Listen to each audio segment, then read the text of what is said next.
Hello, everyone. Happy Monday. Welcome to Vocal Exercises Uncovered, Week 2. Today is Vocal Exercises Under a Microscope, and this is one of the most popular topics that we have had requested over and over and over, which is, can Jeannie break down step by step everything that she's doing? So today we have two amazing singers that Jeannie will be working with, and she will be going through step by step what she's hearing, why she's doing the exercises she's doing. Aaron and I will probably interrupt 300 times and be like, Jeannie, tell us more about that, right? So it will be very in-depth. There will be about 20 minutes of Jeannie just doing a bit of a lecture beforehand, and then she will jump into the singing part. I'm just going to give a quick overview of Zoom. At the bottom of the screen, you're going to see a button that says chat. I'm just going to type hello in the chat right now. Just like every other week, if you have any questions, just put them in the chat. We ask that you just use the chat for questions, otherwise it can get a little bit too distracting. So just use the chat for questions, and then we'll get to those at the Q&A. If we don't get to your question today, we will try and get to it in one of the future weeks, so it will be carried over. If you're currently in gallery view, meaning you're seeing a whole bunch of tiny little faces on the screen, you're going to want to switch over to speaker view. So up in the top right of the screen, you're going to click view, and then switch from gallery to speaker. Again, top right, click view, switch from gallery to speaker. All right, I don't have anything else to say, so I'm going to pass it on to Jeannie. Hi. So happy to see you all. I'm always so excited when we do this. I want to always thank wonderful Billy Gallner, who is a faculty member, and Erin Putti, who is also a faculty member, for being our assistant. And I want to thank Gabriela Trenchina because she loaned me a keyboard since my normal keyboard, we bumped it on moving the piano and it fell down in Kaputski for the moment. So I thank her, and today is her birthday, so happy birthday. And so I want to talk to you. I have a quick little talk, but before I show you that, I want to just say this process became automatic for me probably about 25 or more years ago. By which I mean, I don't literally think moment by moment, let's do this now. Now I will do this. It's long past that. It's similar to any other activity we do repetitively. So if you're driving your own car between home and the grocery store, you don't have to think the way you did when you first learned to drive. Like now I put on the key and I turn the ignition, and then I look at, and then I have to turn right. I mean, we could have a conversation with somebody while we're driving and we still get to the grocery store. So at a certain point, this process became that for me. And I have a good, strong sense of where I am. And often the exercise shows up while the person is singing. The next exercise shows up in my head, like a stream of consciousness kind of thing. And this is not to say that I don't still stop and assess and think, let's try this instead. So it is adjustable in the present moment. But when it comes to my breaking things down for you to be able to assimilate this in a way that's more the step-by-step process, it's difficult because we all have a different context that we bring to the process, which means we hear differently, we see differently, we think differently. And I'm trying to get you all to understand how to listen for and look for function, which is a big thing to know. That's why there's 3 levels in the course. First, you have to establish what's the most important thing. And the most important thing is understanding registration and then vowels. Then you have to look at the pitch, the volume, the speed, and some other things. Because then, as I'm working with the person, I also have in the back of my mind the things I talked about last week, which is the big picture. What are all voices when they're healthy? What are all singing voices when they're healthy? What do they do? And how does that relate to this person? Are they a low voice? Are they a high voice? Is this a pop rock singer? Is this a classical singer? All of that impacts what I see and hear in the moment. If it's a child, they don't have a lot of history. So you don't have that to refer to look at. You have to know on their behalf where you feel that they are. So let's take a look very quickly at my little talk, which means I have to be able to go find the slide, which is already a challenge. Oh yeah, here we go. View, slideshow. Okay, vocal exercises under a microscope. Can you all see that? Billy, can they? No, Jeannie, you're going to have to share your screen. Oh, see, there's always something I forget. So, are you can you currently see us still? Well, I could up until a second ago. Yeah. Press the escape button on your keyboard. Yeah, no, I got out. I'm Perfect. okay. And I then have to in share Zoom, screen. yeah, Share click share screen. Is there any audio in your slides, Jeannie? Uh-uh. No. Just And then me. you from there you can just once you've clicked share screen, you'll see there'll be a box that has your slideshow in it. Perfect. There we go. Okay. All right. Now, And then from here, you're going to want to click slideshow. Perfect. There we go. now, Now it's good. hallelujah. Okay. So, we have our topic here, and it always comes back to what do you see and what do you hear? And so the first question is, can you hear a chest register sound as opposed to a head register sound? Can you hear that register quality as if it were separate from the kind of vowel your student is singing? Because the five things, are interchangeable. You have chest mix head, bright vowels and dark vowels. Okay? They mix and match in a more skilled singer. In a beginner, they're all together, like glue. And so you don't get all that differentiation with somebody who has no training or who's young or hasn't sung in decades. But in your mind, eventually you're trying to pull out one of those ingredients from the others. So your job at the beginning is, okay, here's a mushy mix, mushy vowels. Now what? So you create the delineation through the exercises. And you must always keep track of this process in relationship to pitches, because this is a pitch-oriented process. The defaults are what pitches are you on with the student, and where should that student be in terms of their range. Again, with somebody who has a mushy mix, you're going to have about an octave and a note or two. Then, the voice is thin at the top and thin at the bottom and squeaky wookie in the middle. Okay? Not a great place to start, but a common place to start. So your job first is to separate out all those strands and then to take a look at, eventually, as this opens over time, you'll find out, this is a voice that likes to go up high, comfortable up high, or likes to be in chest. And that is influenced by, in a more experienced person, what have they been singing, how long have they been singing it, how old are they, and what other aspects like speech might be involved. Oh, now it doesn't want to move. Now why is that? Okay. All right, so then to get out of the gloppy middle of the road kind of stuck nothingness, common way to just hate to just describe the voice that way, but it happens. You want to find out what moves. Can you get anything to move? That is to say, to not be stuck in the gloppy mix. So remember that everything in the system is soft tissue except the bones. So the hyoid bone, which is in the middle of the tongue up in here, which is not really something you can easily feel. There's your hard palate. That's part of your cranium. And then your jawbone, which is as a bone, it can't do much, but it does move up, down, and a little forward. And it feels like it goes a little back, although that's not much of a movement, the back movement.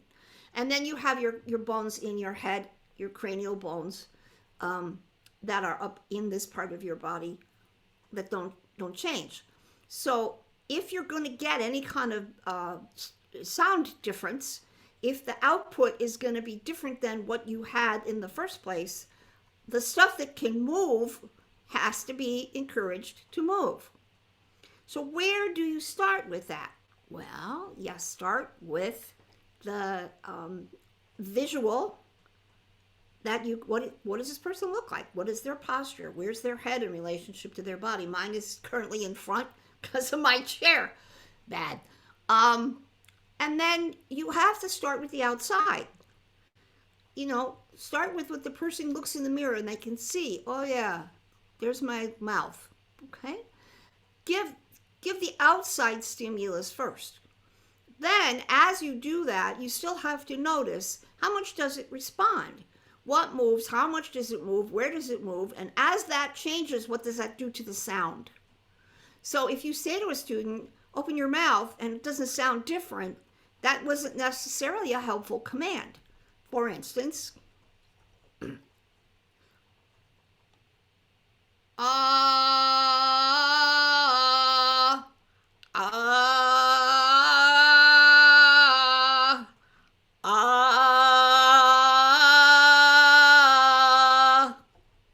Okay, that's 3 versions of me opening my mouth more. Nothing changed. Why? Because the back is all stuck there. I'm squeezing the back. So understand that the outside changing may or may not talk to the inside. If only it always worked that way. I'm going to cough. My throat didn't like that example. Okay, now. So we want to initiate movement wherever we can initiate movement, and it starts on the outside. But you also have to listen to whether or not there's a change. So if you have, well, obviously opening my mouth in that situation made a big difference. So this is why in somatic voice work you don't get a list of exercises. Because if I write down, okay, on a 5-note scale, mouth open, suppose your throat's closed. It won't make any difference how your mouth is. See, that's where you have to be a thinking teacher. And you are, or you wouldn't be here. No one who comes to pay money for this course is a numbskull teacher. Not possible. You would be on watching the 10 latest tips on American Idol. Just give it more, and make sure you give your commitment and don't hope. Okay, so the next one is, what are we looking at? Well, we're looking at vowels mostly, volume, pitch, and tempo. Now, it's not to say that when you're singing a sound that's not a vowel, you can't get information from it. You can. But the obvious place to listen is a vowel. And I only use a, e, o, u, and a. And sometimes I, because we have hit in English. So that's enough. You don't need all the other vowels unless you're singing classical repertoire in a foreign language, and yes, then you need other vowels.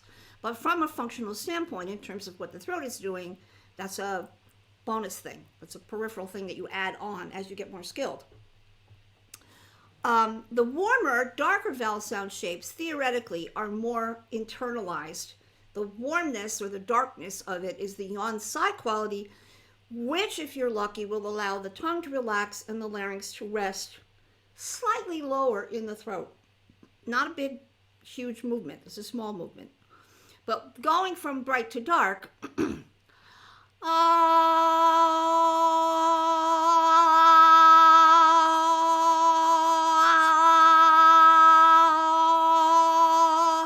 that's a vowel sound change or a resonance change or a placement difference. But I'm not changing the pitch, I'm not changing the volume. And I sang that in sort of a light chesty mix. So I didn't change the register quality. But you should have been able to hear that there were 2 different kinds of ahs there. So that's what it means when it says we change the vowel from dark or warm toward bright or brassy. Bright has to do with how we sound when we laugh. Or that's a heady laugh. And brassy's along that same curve, which has to do with the brightness in the acoustics, the high end, like a trumpet.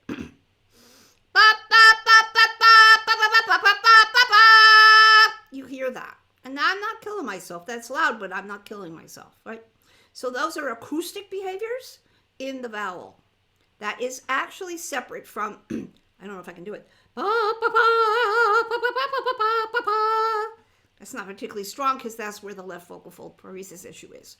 But I can make that same attempt on the sound, but if I'm not in that registration, I can't get much oomph into the sound in those pitches in that quality. Okay. If you can start with the changes in the mouth, like that, at least you get some change. And that gives the person who's learning to sing something to track. So you need to tell the brain, the person's brain, this is bright, and this is dark, because how would they know if you don't give them that label? And then you have to illustrate it. So if your own illustrations are meh, how are they going to be any better than you? You're the auditory reference. So don't be lazy about, just do this and just do that. Whoops, what am I doing? And then, particularly if you're not familiar with traditional pitch parameters, you better learn them, because if you're a woman teaching a man and you start on middle C and you say, okay, just sing an ah right there. If you have a bass baritone, he's going to scream, because that's the upper part of their normal range. If you have a lyric tenor or you have a child, it might be very different. So sometimes singing teachers tie their students in knots because they have the wrong pattern in the wrong pitch range at a bad volume. And then the student suffers. You think, oh, I can't do that. I can do that. I can say, yeah, well, maybe you're a female and cis female, and maybe the person you're working with is a cis male, and it doesn't work because you're not paying attention to the range, because you don't even know what it is. That's why I laugh at all the videos on YouTube. This guy's like, oh, okay, let's do this. We're all going to warm up. And he's playing here. Great, that was great. Let's do it again. Meanwhile, he's playing in his own pitch range, which is comfortable for him. But if you happen to be not him, good luck, because he doesn't make any accommodations for that.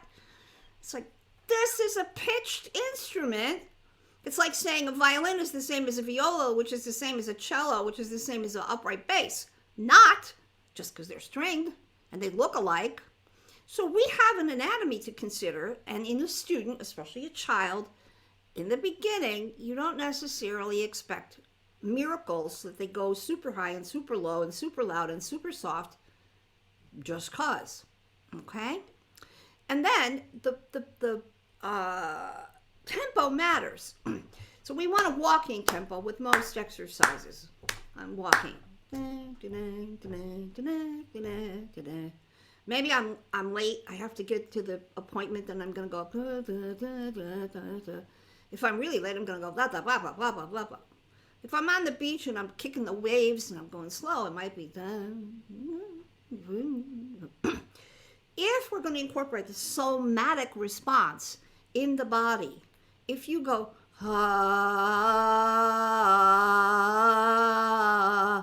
at the beginning of a lesson, and then your student seems like they're falling asleep, your fault. Okay? Start your exercises in a moderate pitch range at a moderate volume. Don't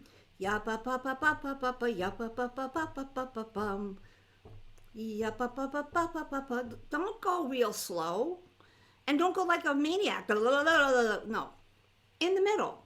So notice that, and then the pattern of the exercise. If the pattern is slow and sustained, that actually requires more control than Why? Because the slide is a pitch glide, and you don't always get a pitch glide in a beginning student. Same thing if you do staccati. They're very hard. They're virtuoso exercises. So if you're asking the student to go, they're going to have pitch problems in the middle of those notes. Ignore them. Mostly. Especially if they're on pitch everywhere else.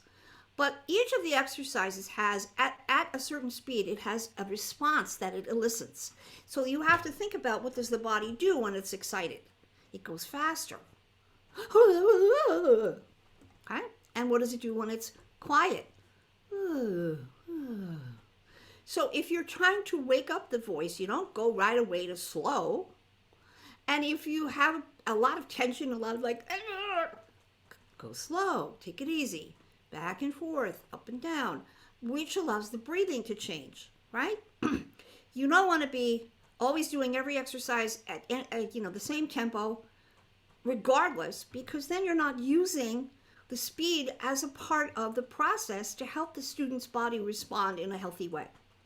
Now, this is something that if you want to fault me, and God knows you can fault me in all kinds of ways, this is something I don't talk about very often, and I should talk about all the time. But it's so inherently natural for me that I just don't think about it. And that's maybe because my mother was a professional dancer. I started dance training at 3. I don't know. But the pulse inside, and if you're watching the person, when we get it right, which maybe I can do, I try to hear.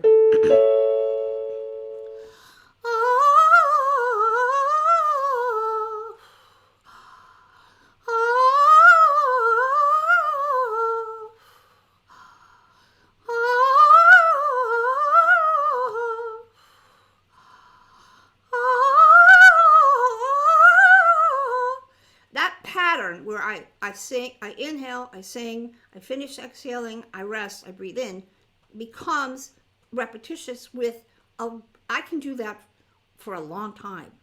I can do that over and over and over and over for a long time. So my body gets into that groove. My body goes, okay, I'm doing something. I'm awake. I'm alive. I'm here. I'm functioning. Again, this is about waking up. It's about making things move. It's about being energized. It's not, because a beginning student can't do that. So be careful and also notice what you can do. Maybe you're a very skilled singer. Good for you. Congratulations. But then don't expect your students to do that just because you can. So you have to include, this is what I meant when I said last week, a big umbrella, big thing to think about. All of it matters. Okay, now, okay, sounding emotional means being emotional. Now, you would be amazed, well, maybe you wouldn't be amazed, at how many people who sing professionally never actually feel emotional about anything when they sing. Some people are actually taught, especially classical people, don't get really emotional, you'll lose control of your voice. Well, I guess if you go as far as breaking down and crying, yeah, then you will lose control of your voice. But certainly you can go a long, long way before you crash into losing control over your emotions while you're singing. So if you aren't willing to actually feel sad when you sing a song that's sad, don't be surprised that it doesn't sound sad when you sing it. It's one thing. Body, mind, right? Body, mind. So if I sing, let me see. Am I blue? Am I blue? Ain't these tears in my eyes telling you? So those are all warm vowels, kind of sad sounding, because I did my best to actually feel sad when I sang that. So if I said, am I blue? Am I blue? Then you would wonder, is this a parody song? Okay.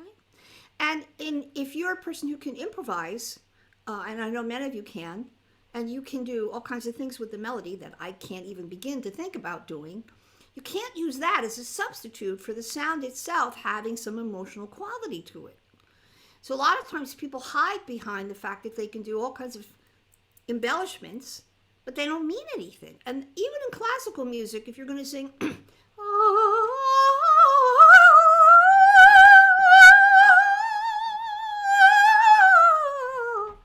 should mean something. It's not just a bunch of notes. But you'd be surprised how many people have never been asked to do that or who think somehow it's wrong. And then guess what? They always sound the same no matter what they sing. And even if it's technically very correct, who cares? It's like, oh, them again. You know, they sing everything the same way. They have a consistent technique. Let's see, what time do we go to lunch? Anyway, remember that in most cases, especially with CCM, the key changes matter. Classical music, we don't always have that opportunity, although in a recital we can certainly adjust a key. If you're in an opera company, probably you've got to sing what's on the page, unless you're famous. But if you need to take the song down or up, and it's not a huge big change in the context of the song, that can make a big difference. And if you have been taught that being emotional in any way is, I don't know, uncivilized, unacceptable, you've been told always to keep quiet, go in the corner, don't raise your voice, don't lose your temper, that does not make for good emotionally communicative singing or speaking. And so that's something you as teachers have to be aware of. We live in a country where there are all kinds of repressive behaviors that people are taught to be polite. And okay, it's not my job to judge their beliefs, but it is my job to judge them when they interfere with the person's ability to sing and make an impression. Okay, so then they have to learn to be different when they're performing and singing than they are in a social situation. Okay. All right. Now, in order for us to hear movement in order for us to hear emotion and as communication, there has to be, the glue is the movement between the two. So emote means in Latin to move out, which is what emotions are meant to do. Those of you that have kids, babies and toddlers, they're, and then you give them a cookie and they go, oh, it stops. So emotions come out and then something distracts you and the emotion goes away. That's actually how the body works if the feelings are free to run. But then as we come socialize, we learn not to do that for all kinds of reasons. So you need to make the connection between movement. And then this is going to take you to, can we hear emotions as changes in the sound? And can we use register changes as a way to provoke the chord changes in the vocal production as a functional difference? And then are we up against restrictive movements? In other words, either the throat is tight because it has been not moved for no particular reason because the person didn't sing, or has it been not allowed to move from either training or socializing? So that the consistency eventually comes from the vowel sounds connecting to each other and then control over the volume and the pitches at the same time. This is a big one. The consistency comes from the vowel sound consistency. I got that twice. I should have changed that.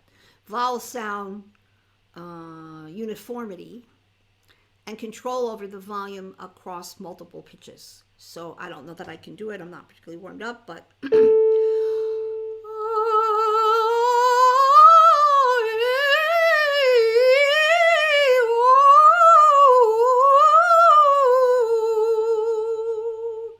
that's pretty consistent, and everything is moving, but I am riding on top of the movement and keeping it consistent through the volume and the pitches. So you don't need the whole thing still or grab a hold of things to keep the sound the same. That actually gets in the way. That level of skill takes some time, but that is part of where you're going to, if you're going to really be serious about the training. Now, the repetitions, we wait for the bus.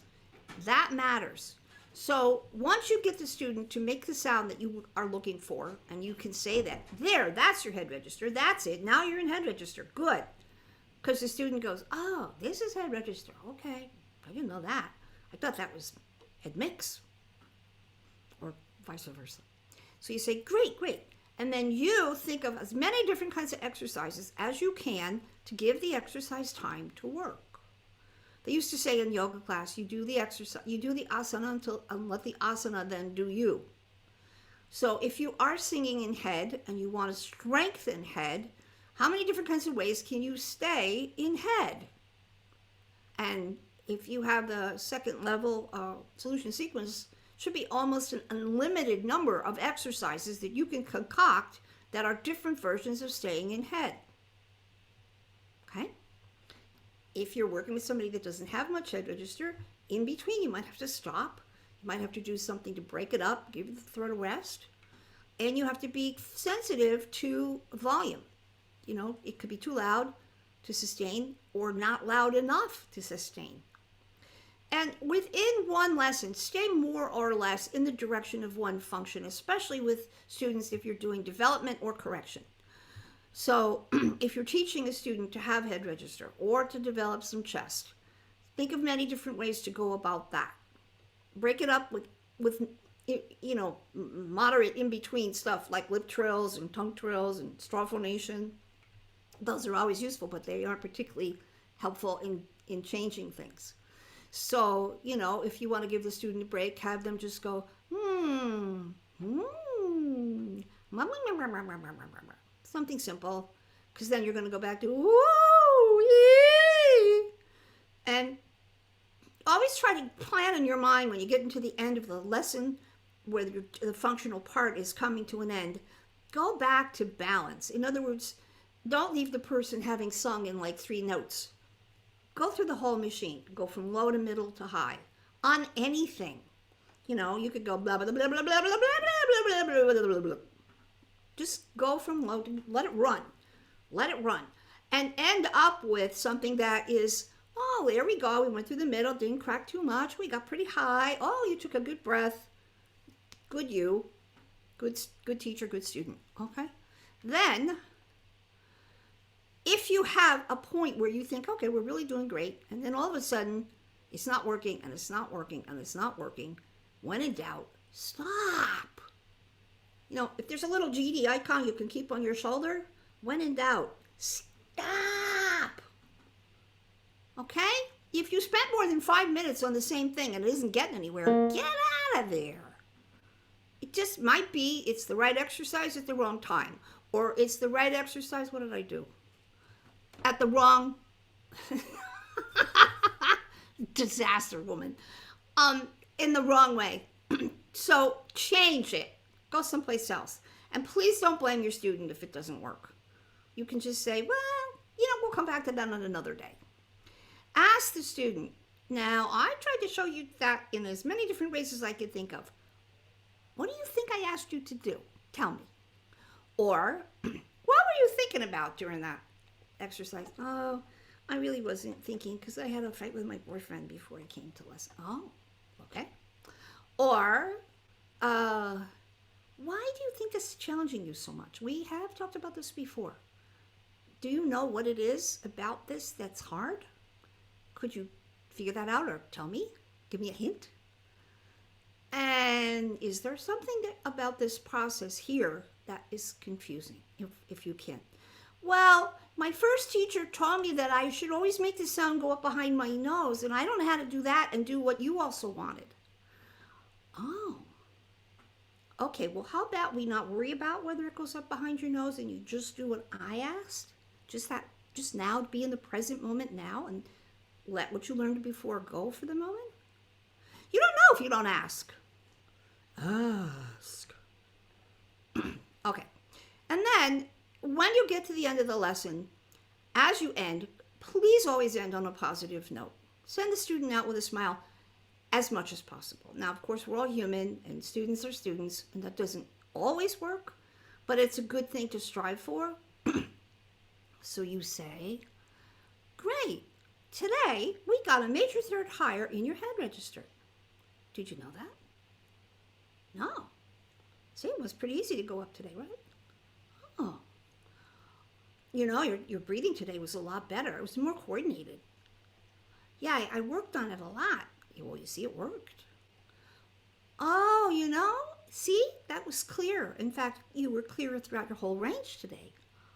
Oh. And, you did a great job with that song. I can tell you worked on it. And when I ask you a question, you can give me a better answer. I think you're really learning. Congratulations, we're making progress. Now, the reason you need to do that is because the student doesn't always know. They have nothing to go by. This is an isolated process. It's you and the student, mostly. And so if you don't say, you baked the best cake today, the student doesn't necessarily automatically think that. And if it's something troublesome, you can always say, well, this is a sticky area for everybody. We all have to work on this. So maybe progress is a little slower than we would ideally like, but don't worry, that's normal. Okay? No, I think that's the end. Yes. All right. So, I am going to try to get out of here. I guess I can close that. Yay, it worked. Now, I'm sure that some of you will have some questions or thoughts or feedback, but we're going to ask you to put those in the chat room and I'll try to get to them at the end. But as I told you, we're building in these 4 weeks, trying to build on the sequences.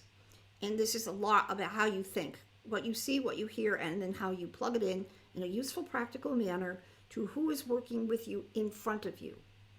Again, to review, especially for people who are new to the work, in a relatively functional voice, you want it between an octave and a half and 2 octaves of relatively even range with a volume, a dynamic difference between mezzo piano and mezzo forte, more or less. In a professional singer, you want at least 2 octaves. You want to go from pianissimo, fortissimo. You want control over all the vowels. You want control over the sustaining of the sound over a longer period of time. You want clearer consonants. You have all kinds of criteria. And if it's classical music, you might have to add in a specific kind of behavior for resonance purposes. But if it's belty and gospel oriented, you might want to have to aim for a comfortable gospel sound that goes up. And then you have to flirt with what does mix mean, which is less pressure at first and then less volume when you start, but then that can both be more volume as you go, more pressure on the mechanism over time. And to learn what these words mean, chest, head, mix, bright vowels, dark vowels, lighter sound, heavier sound, more pressure, less pressure, more movement of the air, less movement of the air, is the name of the game in being a teacher. So if you're not familiar with working that way, you have to learn. Or at least if you want to go in the direction of somatic voice work, you have to learn. The criteria also includes the style of music, because in somatic voice work, we respect the music for what it is. So many of us, unfortunately, have heard opera singers try to do, I don't know, rock and roll or jazz in their opera voice, which I always, even when I was young, thought was silly. And I still think it's silly. But I also now think it's disrespectful. And our wonderful Dr. Trinice Robinson Martin, who's going to speak to you in the upcoming weeks, talks about appropriation versus appreciation. And so if a song is written to be sung a certain way, unless you are deliberately changing it as an arrangement for your own personal purposes, you have a responsibility to teach your student the song the way the song was written to be sung. So it's very important, especially if you're using this for audition purposes, not to teach your student to sing a belt song in a head registered dominant sound, because they will just look foolish, and what do they know if you don't tell them? And if you're not a person who knows the intricacies of a style, then you can't teach that, but you can hear vocally enough of a secure range of sound to know whether that's going to work or not. Okay, so I don't teach jazz. I never presumed to teach jazz, but you want to know that if you are saying to somebody who's a jazz vocalist, okay, vocally, now you sound all right, go work with, Annie or Sam, and understand how jazz works so that you can sing that authentically, but keep what you've learned from your vocal expression. And that's why when students bring you a song, you should know if it's recorded or what the sound is. Again, with the exception being if it's going to be done for a specific reason in a different way as an arrangement, okay, that's all right. Now, I guess Lisa goes first. So let's go to Lisa. Hi, Lisa, how are ya? Hello, I'm doing great. Nice to see you. Good to see you as well. Why don't you tell everybody who you are and where you are and what you sing?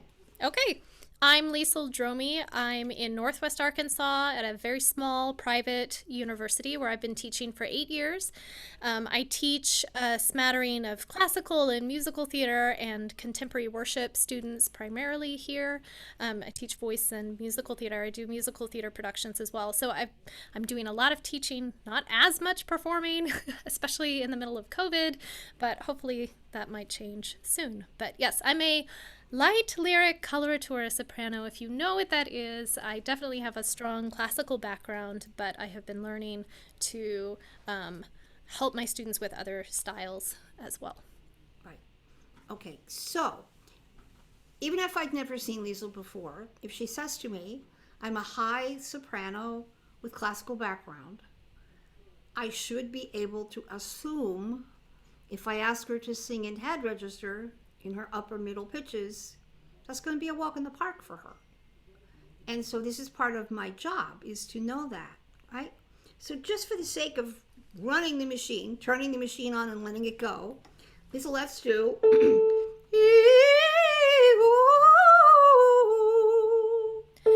that's an A on the bottom. Okay.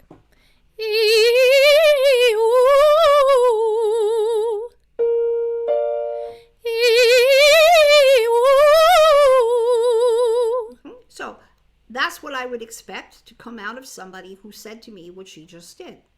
Is there anything for me to break down here or to correct or to explain to you? Go on, Lisa.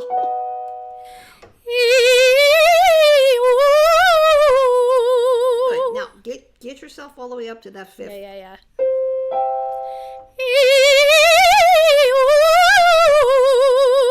Okay. So that's her pitch there is a G. This is her still in her cruise mode. She's not even thinking about it being hard or high or reaching or anything. That's just where her voice is going to sit. Mine too, even at my age. I don't have to worry about that. It just comes out. So if you are not used to working with somebody who's in this category of singing, you might go, oh, wow, she can go up so high, and wow. This is where your teaching experience comes in, and you just kind of expect that. If I take her a lot higher, well, yeah, okay, then a lot of other stuff has to also happen, which probably would. But right now, just letting it run, we were just letting it run. Now, why not? Let's just do a different exercise for the same functional purpose. So to continue to say to the throat, okay, let's get your head register going. So just for the sake of change, we're going to do a slide. At about that tempo.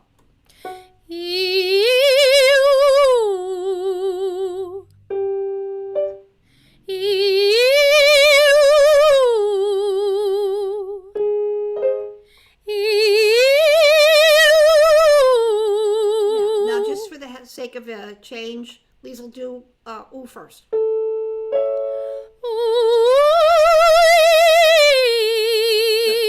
Now, she's already compensating for the pitch and the vowel by opening her mouth and making more space inside and outside because of the pitch.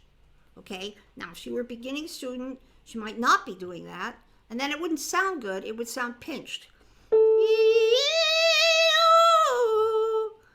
And the best way to fix that is to change the shape of the way the vowel is made, both outside by opening her mouth, which she did, and then also the tongue relaxes a little bit in the back, and then that modification happens because of where she is in terms of pitch. I didn't have to explain that to her because she spent her whole life working on that, and it just becomes automatic pilot. But I wanted you who are listening to understand that just because I'm not addressing it doesn't mean that it's not there in her own mind. Okay, at least we'll go on, okay?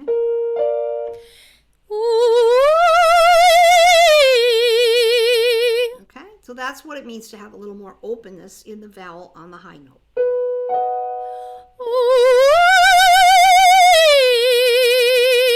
Okay, that's because as we have to follow the laws of physics when we are in that pitch range. If we don't make those adjustments, the sound begins to be unpleasant. And so part of your job when you're teaching a student is to first tell them open their mouth on the way up. And then later, when they get more skilled, they can make some of those changes more internally, but not right away. Okay? Now, if we change to a different vowel, then that also changes the behavior. So, Lisa, let's just do ah twice.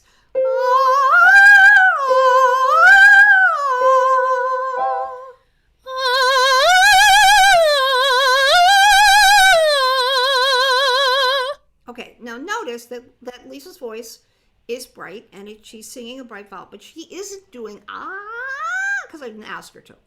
And it isn't necessary because the inside is making those changes.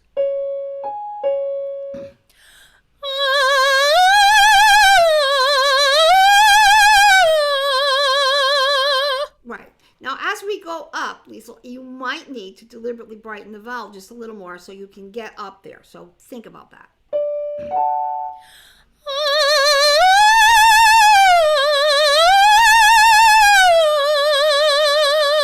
Right. So that's not a huge big difference, but it does help a little bit because it allows the tube to tune to the pitch and the vowel simultaneously.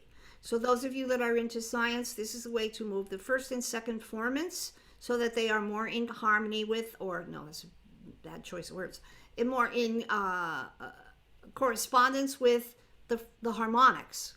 The formants and the harmonics have to adjust and talk to each other, okay? In a high voice, especially a high female voice, cis female voice, or maybe even a high countertenor voice, you have to make these adjustments because if you don't, you have to work harder. It's not like you can't sing.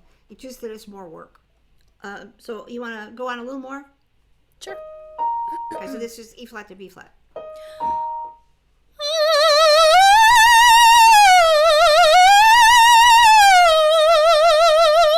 Right.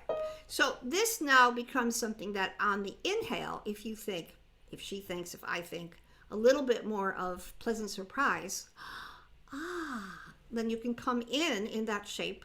That helps. So do that a little bit on the first note.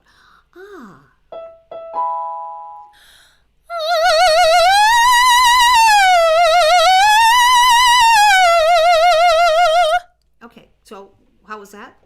That's fine. Right, okay. So this is important to understand. This is not something I'm not teaching Liesl to do this. This is something Liesl can do. Okay, so if you're a pianist and you can play concerto and somebody comes along and coaches you, hey, on that phrase you were too loud or you went too fast, that's not teaching you to play the piano. That assumes that you can play the piano and the coach, the outside ears, is giving you some suggestions about maybe how to make it more interesting or fluid or more communicative. So what we just did with Liesl was to just let the instrument go where it goes and adjust to the pitches on the high notes because that's the most acoustically efficient change. All right, so now let's go to the lower pitch range where a lyric soprano does not automatically live. So we have probably both of us a fairly small larynx, maybe small delicate vocal folds, maybe not great huge frame.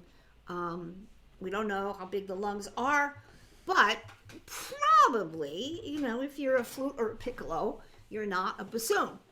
So we're going to take some of that lightness, but still go into the lower voice, hello, and see if we can incorporate that. So now I'm going to ask Liesl to go to this. We'll start on B flat, and we're going to do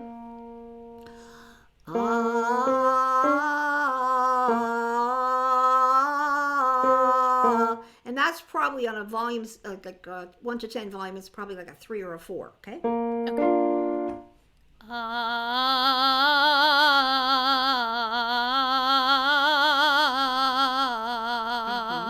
Now this is another place where there wasn't anything wrong with that, Liesl, but I'd still like you to smile a little bit. Okay.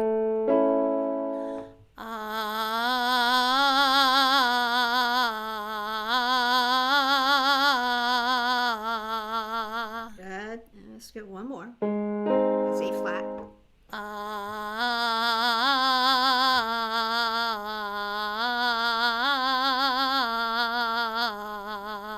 Good. Now, those of you that are not familiar with a classically trained high voice, she doesn't have a lot of oomph down there on A flat because why would she be having a lot of oomph down there? That's not the nature of the instrument. However, it is possible to functionally create more of a response through the exercises. So I didn't have a lot of low voice either. And, just because I could go down low like that, that wasn't particularly useful to me in music theater. So I had to learn to sing down here high, and that took a while. It took a few years. So we're going to just wait for the bus here. Was there anything wrong with what Liesl just did? No. So do I have to fix it? No. But how many different kinds of ways can we hang out here until the throat gets the message like, oh, you want me to go to that sound? Right? Because if I'm going to take it higher, first I have to let it be in the low pitch range where it belongs. So, Liesl, let's hang out in chest and let's do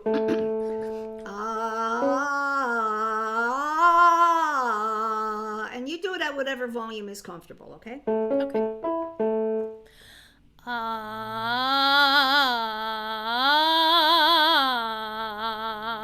Good. Now you have yourself here with your head, with your eyes up. Keep your head level. Okay. And keep your eyes going forward.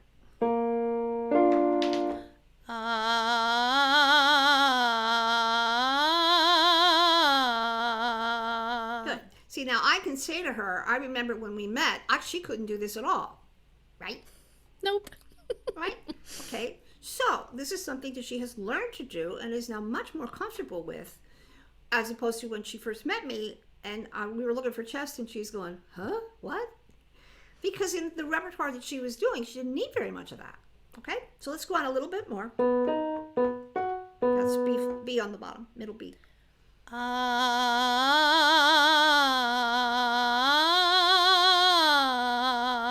Now you lost your face a little. Try to keep your face in that. I love to smell good food cooking. Right.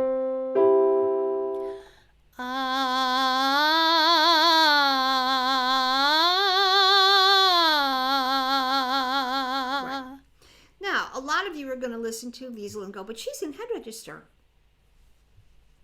No, she's not. She's just in what is a chest register sound for a light lyric soprano. So no, she doesn't sound like Whitney Houston. You're right. But this is a question of function. So, Liesl, how do you know you're not in head mix here? How do I know? Well, it's the way it feels in the throat to me. And I mean, I know my sound, so I know what it sounds like too. But primarily, it's the way it feels. I know I haven't made an adjustment. Right. Right. Okay. So those of you who are used to listening only to resonance or forwardness or brightness, and you think that automatically makes it a heady sound. No, it doesn't. And this is where, as part of the process, we're asking our students to say, okay, what was that like? How did you experience that? What happened when you did that? Because they won't know. They just made the sound and I don't know, what was it? So you ask and ask and ask. Tell me what happened. What did that feel like? How did that sound? What did you experience? Because after a while, they can start to track something. And you may not know what something, but something. And when you get a consistent sound, you can say, okay, that was good. You did 3 in a row. They were all the same.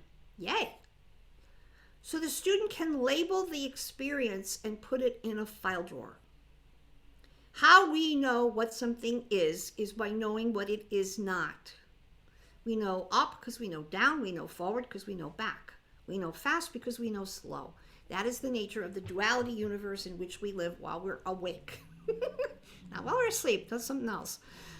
So, your job when you get something that you can label is to label it. And this is functional label, not, oh, you sound so beautiful there, dear. I mean, maybe she did, because Liesl just sounds beautiful all the time. But not beautiful in the same way that her classical sound is beautiful. So that label is a little confusing.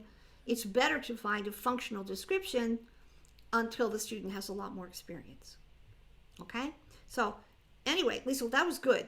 Now, if we're going to go back into something kind of not quite classical, but certainly not super chesty belty, we have to do this mix. Okay, so what is mix? Well, it's not quite all chest and it's not quite all head switched over. So we're fooling around with a situation where the sound is gray. And this is where the bright laughy sound or the nasal sound or the slightly smaller forward sound can be a good device, a good bridge. It may not be a destination. Some people confuse that as the end product. So they all end up, their students all sing in their nose, or they all sing kind of brassy no matter what.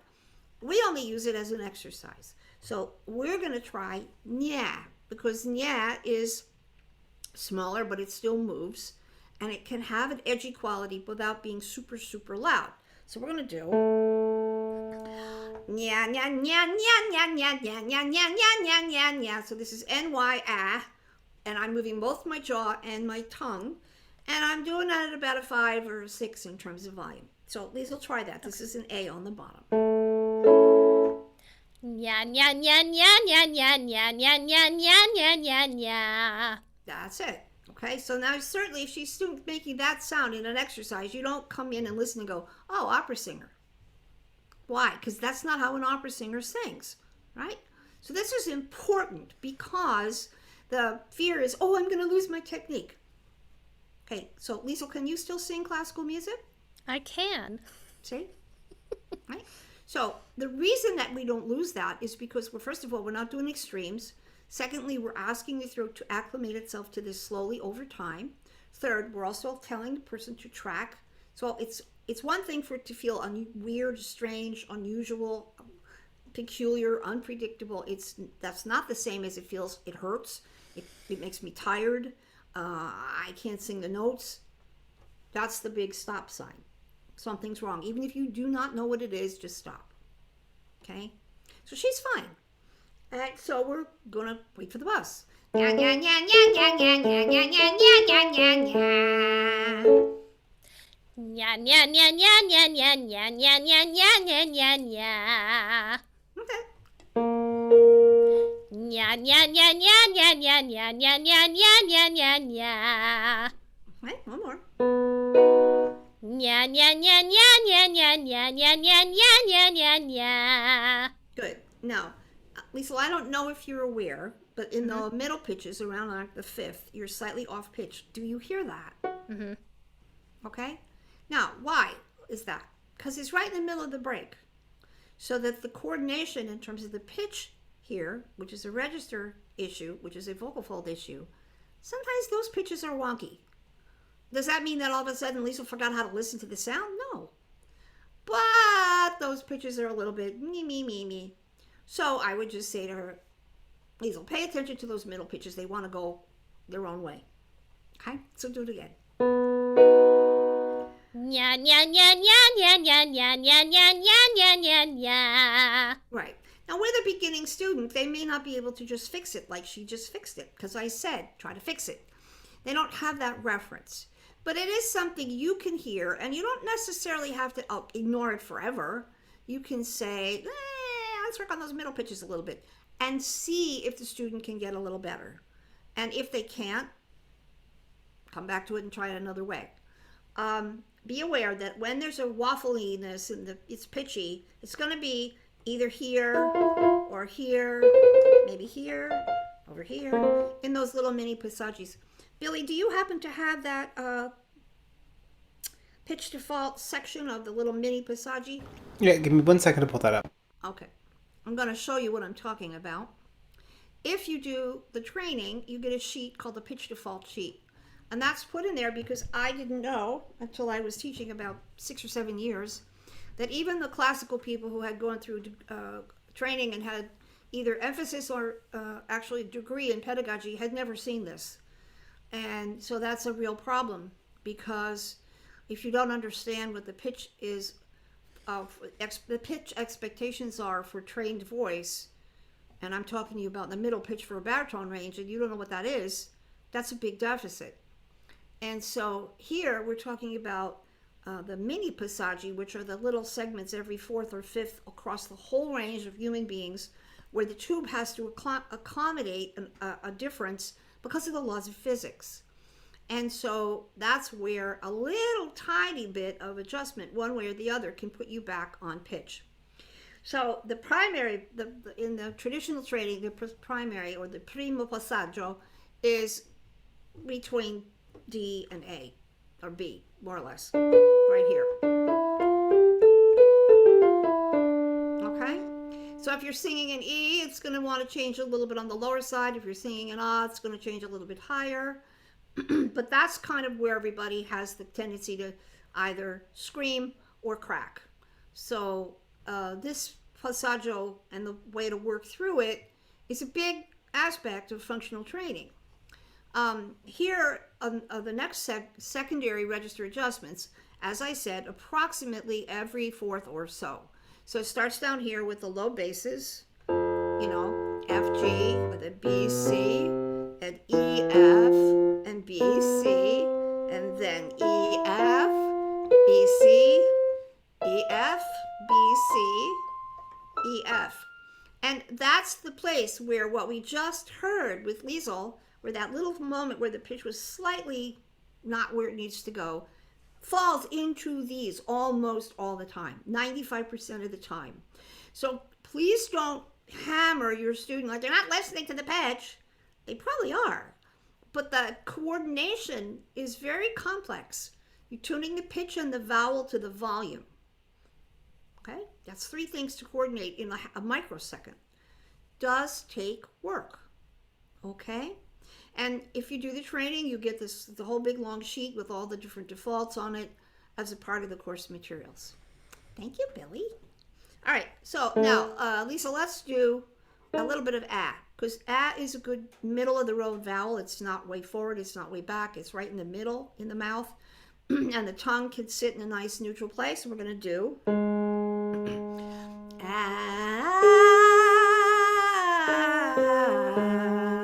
Now, if you looked at me, you could see that my tongue is visible. It's not pulled back into my throat. I have to think about that. I can't even do it. And as I'm doing that, my larynx is probably lifting a little bit, but I'm not lifting it. It just goes up because I'm not holding it down. It's a normal movement. So Lisa will try that at a comfortable volume.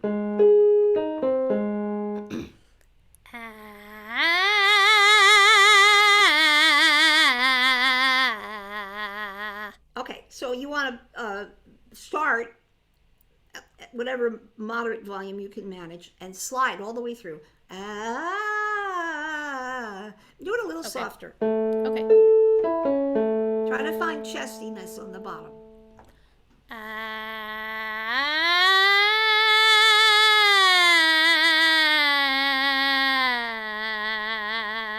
Okay, so that's a pretty decent chest mix. It's definitely not head, but she's not killing herself in chest. So this is where I can say, oh, Liesel, there's your mix. Okay. Do it again.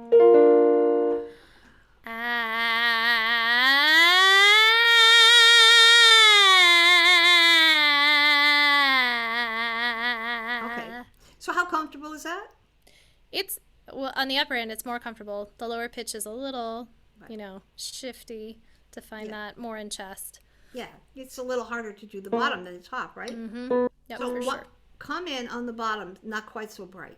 A little bit more on the warm side. Then you can brighten as you go up. Okay.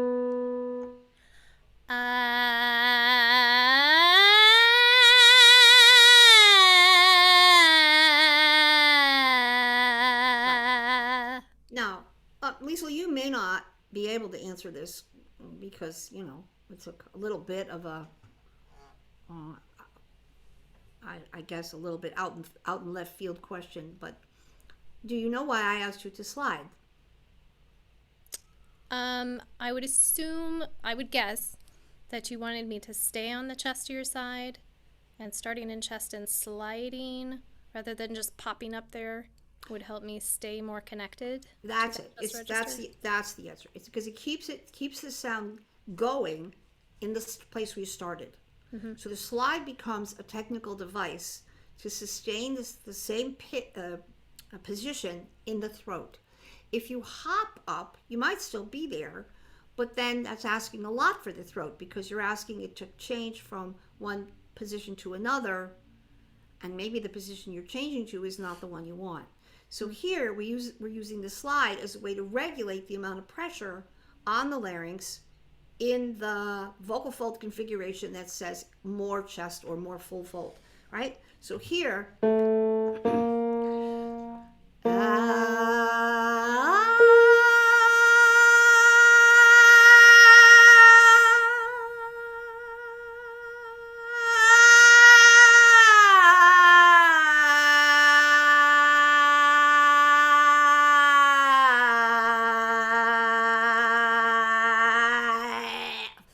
that's the goal. Goal is to have control over the sound, have control over what you're doing. and control in the sense that my throat's not arguing with me. All right, so Lisa, let's do two more. Let's go back to A flat. And you try to find the most comfortable place to come in and then glide up so that everything stays pretty steady. Okay. Uh,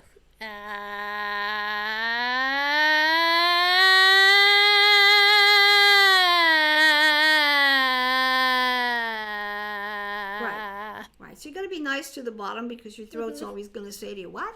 Do it again.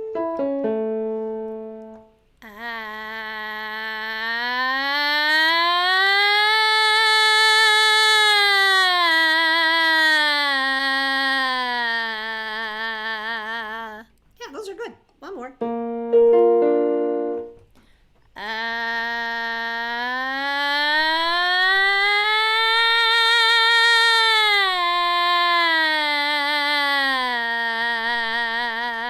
Okay, now all of that would take her into lots of bright, speaky, talky music theater sound. Lisa will just sing a few bars of Happy Birthday in a kind of music theater-y sound. Okay. Happy birthday to you. Happy birthday to you. Happy birthday, dear so-and-so. Happy Gabriella. birthday to you. Good. Yeah, this is Gabri's birthday today. All right. All right. Now, just for contrast, can we sing Happy Birthday to you? More in a classical place. Same pitches. Happy birthday to you. Happy birthday to you. Happy birthday, dear Gabriella. Happy birthday to you. Good. Thank you. Okay, so she didn't forget how to sing her classical sound. She didn't lose it. And of course, if she got in a show and she was having to be, I don't know, Annie and Annie Get Your Gun, would she lose her classical sound? Yeah, she probably would, unless she practiced her brains out during the day and sang her operatic material in the beginning of the day and not before the show. So there is some limit, and we're not unconscious about restrictions because we want our vocalists to sing enough in the sound so that it sounds authentic. But they don't have to reinvent their wheel and become a belter if they're not, unless they come to you and say, hey, I've been singing classical music for the last 20 years. I'm tired of it. I really want to sing country western music. Okay. But that's an adult decision, not something a child wants to. You don't want to have that happen with a kid.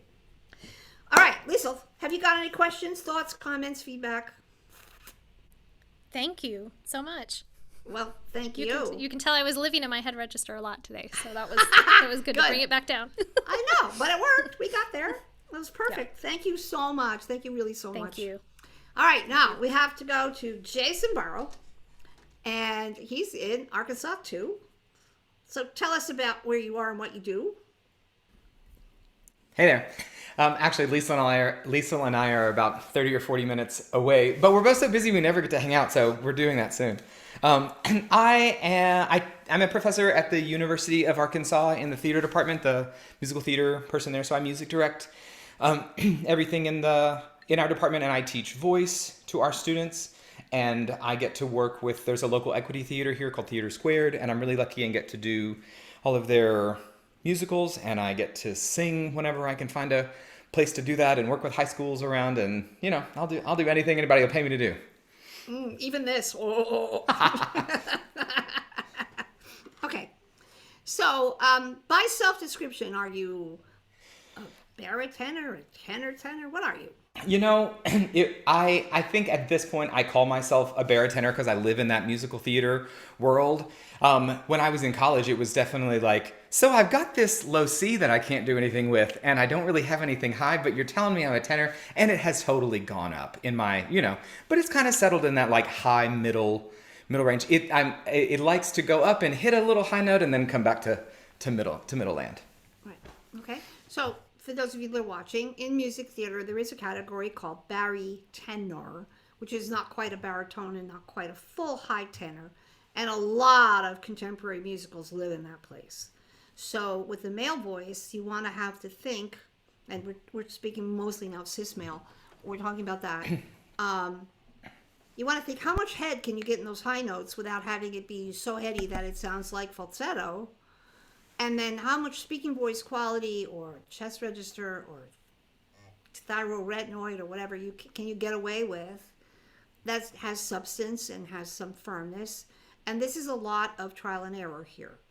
The main difference in this voice category than a regular classical voice would be the vowels, because the vowels here tend to stay as close to speech as possible, but with a grain of salt, because you don't want to just sound blatty in the idea that, well, I have to speak everything.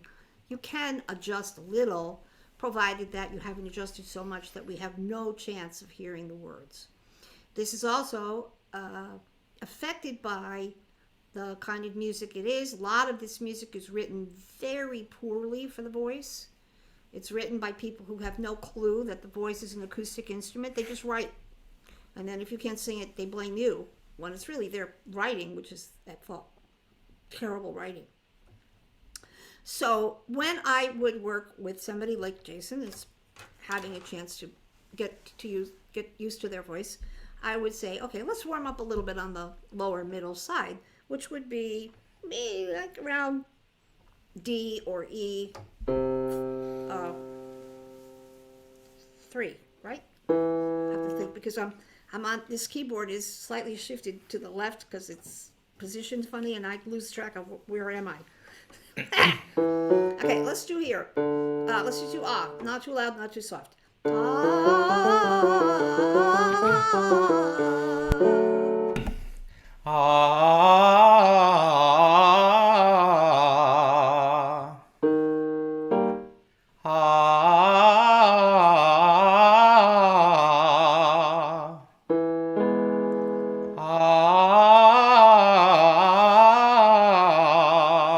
Okay, so for those of you who want me to break down the exercise, this is a place where there's nothing for me to do. Nothing. I'm just listening. I'm looking. But is there anything here that's wrong or bad or not good? No. Is it what I asked for? Mm-hmm. So can I just let it run? Yeah. So we're literally waiting for the bus while his throat warms up in this exercise. Right? We'll see how, when he goes up, if it goes off someplace else or not. So it isn't necessary for you as a teacher to every single minute of the lesson to be thinking of every single possible thing that a voice could do as exercise. As long as the person is in the ballpark and they're not struggling, leave it alone. Let it run. Let the person sing. And then back and forth, let it sing. So that's also sometimes why I'm teaching and I don't say anything, because there isn't anything for me to say. I'm sorry, I won't go away. Anyway, Jason, you were fine. Go on.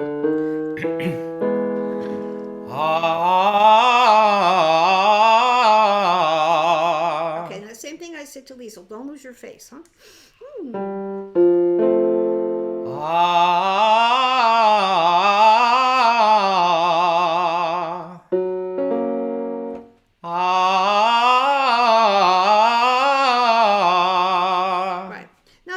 Brighter vowel sound is a choice. It lends itself to music theater, to country music, to certain kinds of rock and roll. I mean, it's a nice, energetic way to do the ah vowel. It's not the only way to do the ah vowel. So, Jason, deliberately sing this more on the ah side, more dark. Let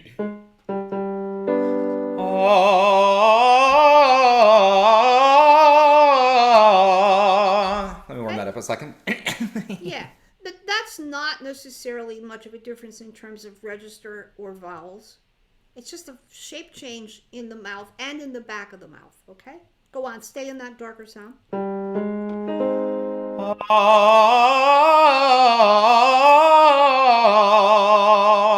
Okay, now when you go up, we're going to go a little bit beyond. Try to stay in this warmer, darker sound. If you have to open your mouth or change anything, just do that.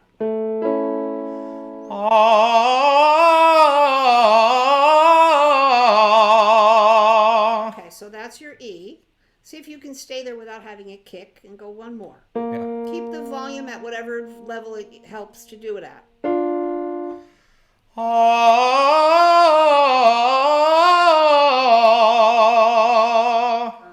your mouth a little more on the high note.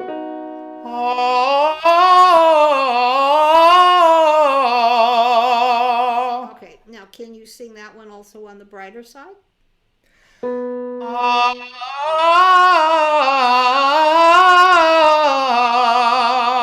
Right. So that's a deliberate shape change, both on the outside and on the inside. And I hope you heard that if you're listening. Okay. Now, in somatic voice work, we want everybody to be able to make those choices deliberately and accurately. So he did not change the register quality when he changed the shape of the vowel. But now, for the sake of function, let's try deliberately changing the register quality. So, Jason, can you sing me a falsetto? Ah?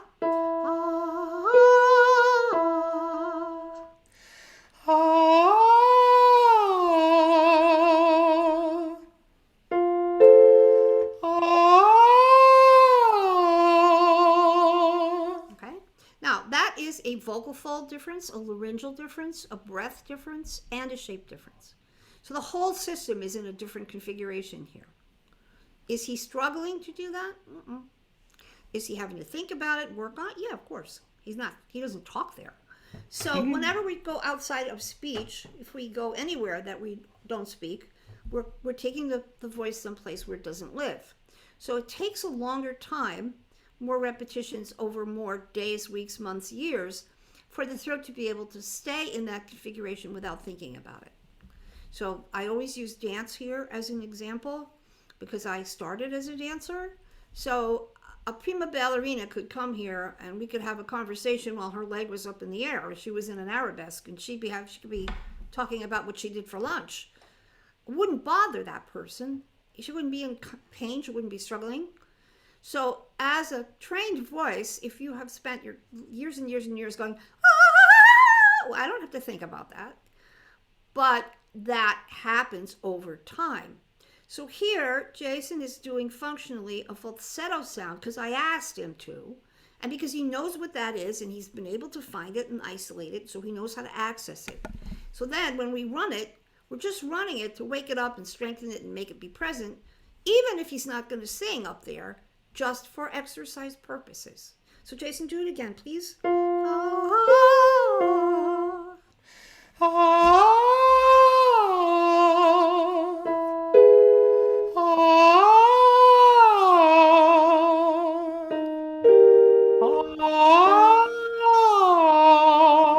so now do this is E flat on the bottom.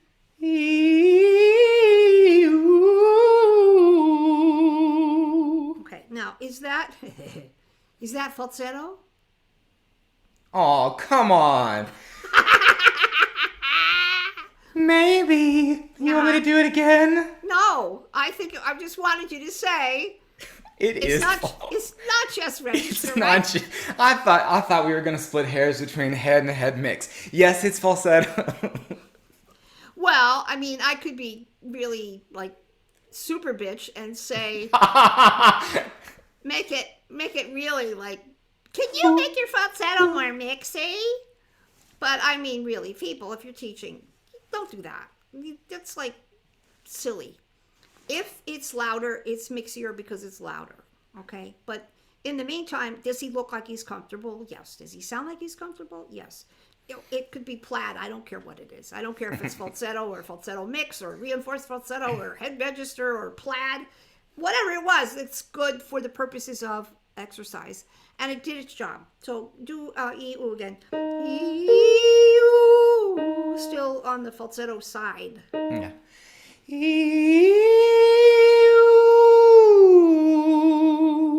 that's great. Okay.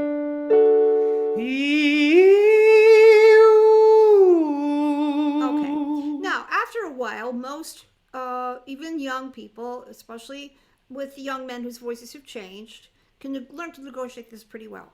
But with the boys who are in that middle place where they're, 12, 13, 14, the voices are changing, this is very difficult to do because they have no stability at the level of the larynx. Some boys can manage it, but not others, and it's not easy for them, and it's hard for you too. Something that we now can do as a function is, if I ask Oh, somebody dropping stuff on my air conditioner. I want to ask Jason to take his falsetto as low down in pitch as he can, and then we're going to see if does it roll out of that and go into some kind of chest. This is a functional exercise. Is he going to do this in a piece of music? Probably never. But from a functional standpoint, it's useful because it helps teach the person singing a kinesthetic difference that allows them to calibrate pressure. Okay, so I'll try to do it. My head register is, like that's my weak spot, but let's see.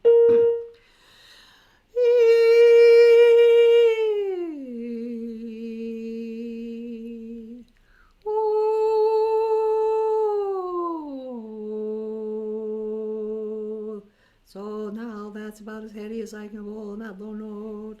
Okay, so Jason, you do that as best you can. First on E. Let's B flat.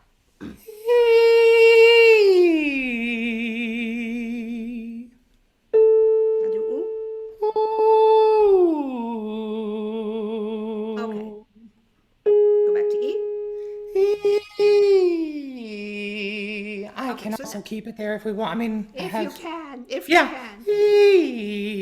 Right. Okay. Now the throat at that point, if the throat is free to respond in a normal way, the throat says, "What are you, crazy? Yeah. Why should I stay in falsetto here?" Because that pitch range belongs to the chest side of the equation in most people. Maybe not in our high squeaky sopranos, but in the average other person, there should be some chest. So what he got was a slightly different quality, which we label head mix. Okay, now it wasn't that he was seeking that, but that's what the throat says. Excuse me, could I please go to the mix here? Because it would be easier if I could. So in saying to the throat, no, don't do that, you're asking, it's like saying, if you're playing the piano or an instrument, and you're saying, I'm going to move this finger, but not this finger, that's a learned behavior, because they want to work together. Okay? So from the standpoint of learning kinesthetically, sometimes it doesn't work, but so what? You can still find a place where either it worked or it didn't, but you have a better idea of what's going on. So that was great, Jason. Let's do that. Let's do the A again. You could choose either E or O. E.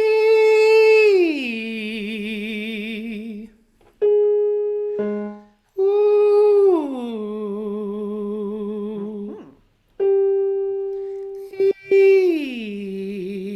Good. Now, if you're watching, there's not a lot to see. He's not doing a whole lot of stuff on the outside that you can track. This is entirely for your ear. Okay, so if you're used to looking at the outside, in this case, nothing to see, or hardly anything to see. So now, Jason, can you deliberately crack or roll out of it and go to a slightly more chesty place on the bottom? Yes, I can. Right.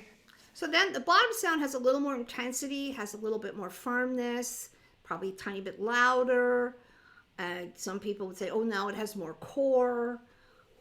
Well, all that is how you label it for yourself, so you know what it is. Okay, do it again. Ooh. Right.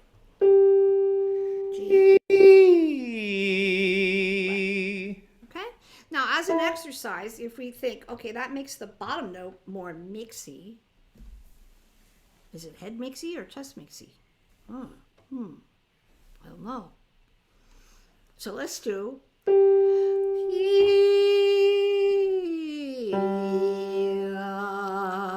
And go down on the E, slide over to the A, and stay there.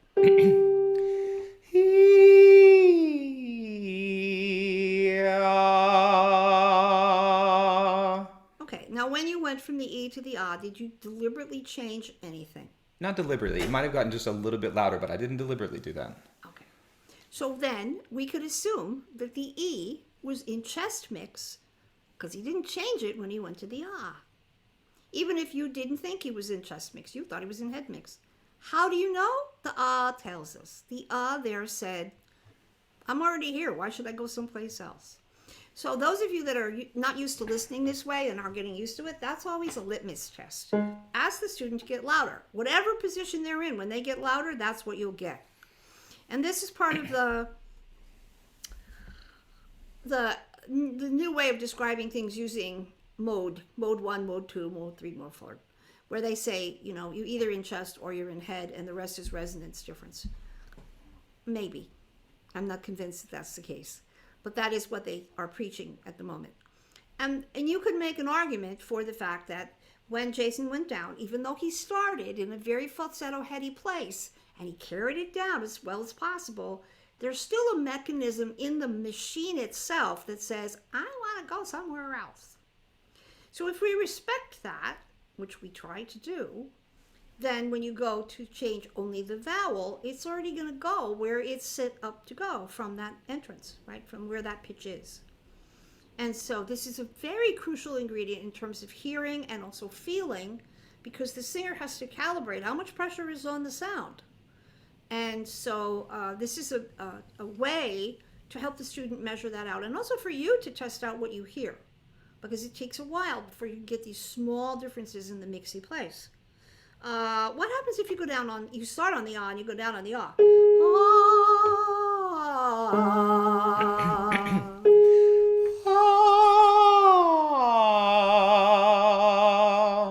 Okay, so that's a very smooth transition. That's a glidey transition, which is what we want.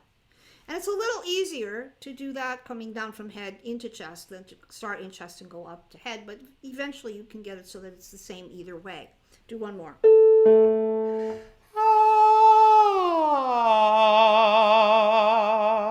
Okay, so when you get to the bottom, let's put the 5-note scale there.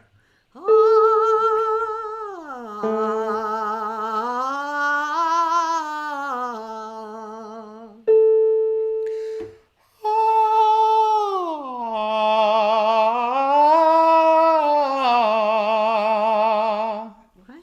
so I would say that's kind of 50-50 on the bottom, kind of right in between chest and head. Yeah. What would you say? I agree, yeah. Okay, now is that vowel super bright or super dark? It was pretty neutral to me. Yeah, kind of right in the middle between the two. So again, if you're looking at mix, this is in mid-range, mid-volume, and a not particularly either dark or bright vowel. So if we're looking to stimulate this response in this pitch range, this is a way to see, have I got there or not? Is this actually workable or not? All right, so when we're trying to define sound, which is very hard to label, we also are measuring kinesthetic response. And this is the reason that Jason can do this so well is because I hammered him.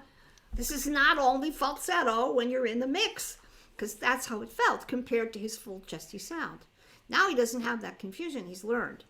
But this is also very tricky if it's you doing the sound. It's a little easier to hear it than somebody else, right, Jason, when you say with students? Absolutely.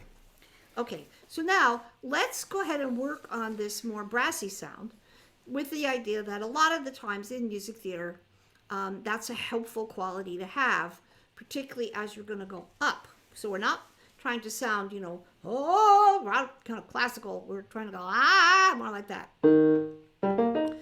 So let's do yeah, yeah, yeah, yeah, yeah, yeah, yeah, yeah, yeah, yeah, yeah, yeah, yeah, but an octave lower than I just was.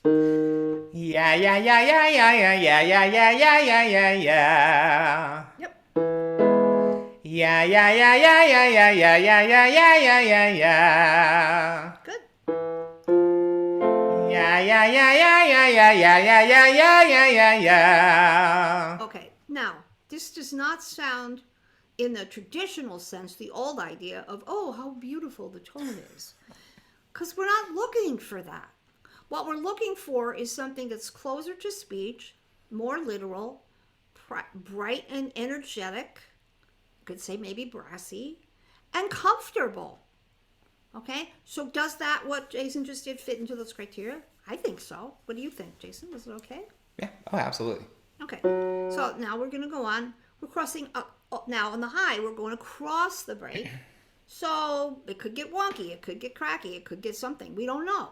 But that's how you're going to warm it up and run it. You got to see where it runs. Okay? F sharp.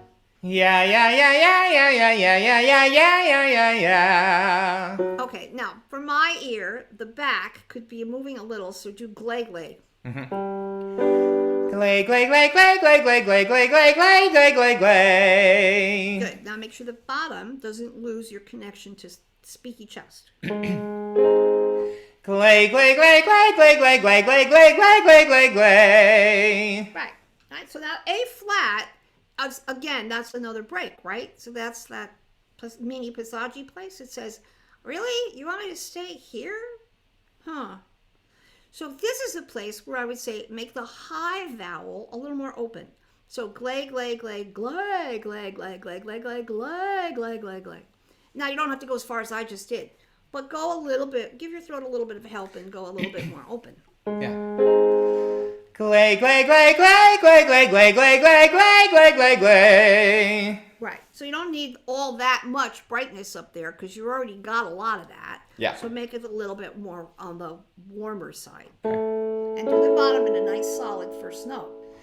Glay, glay, glay, glay, glay, glay, glay, glay, glay, glay, glay, glay, glay. Yeah, that's better. Now, the other thing is you're not opening your mouth enough on the high note. Do it again. This is A.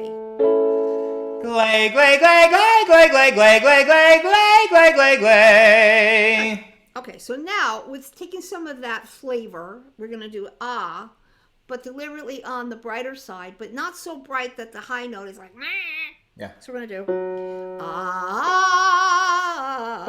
You're literally on those same pitches, so you're on F sharp here. At a comfortable, like, close like to mezzo forte. A 6 or 7. Ah.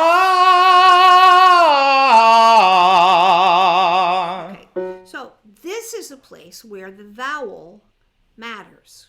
So what we want is we want Jason to sound as good as possible, but then the small amount of changes he makes in the back of his mouth and on his face, plus the volume on the pitch, is going to determine not only if it's comfortable, but does it sound appealing, right? So this is partly subjective and partly trial and error as we go up. Now understand, this is me saying, big umbrella, this man has an amazingly beautiful voice. That's never in question. We're not talking about his instrument. We're talking about how can he sing to get the most out of the machine as an instrument, but still get the job done. So this has got almost nothing to do with normal speech.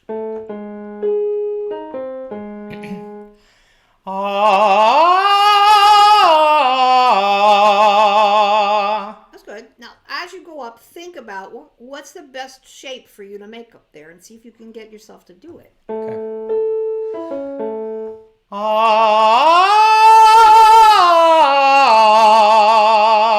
Okay, so that was better. What did you do? I thought up there. Okay. Did it feel firm? Pretty firm. Okay. It wasn't wobbly or anything. No, it wasn't wobbly. I would love it if you could sit up straight and use your body a little more. Yep. Okay.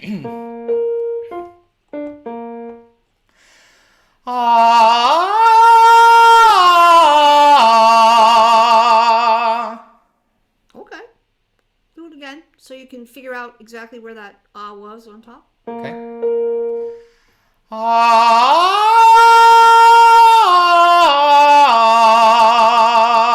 Yeah, that was good. Can you find some vibrato up there? Maybe.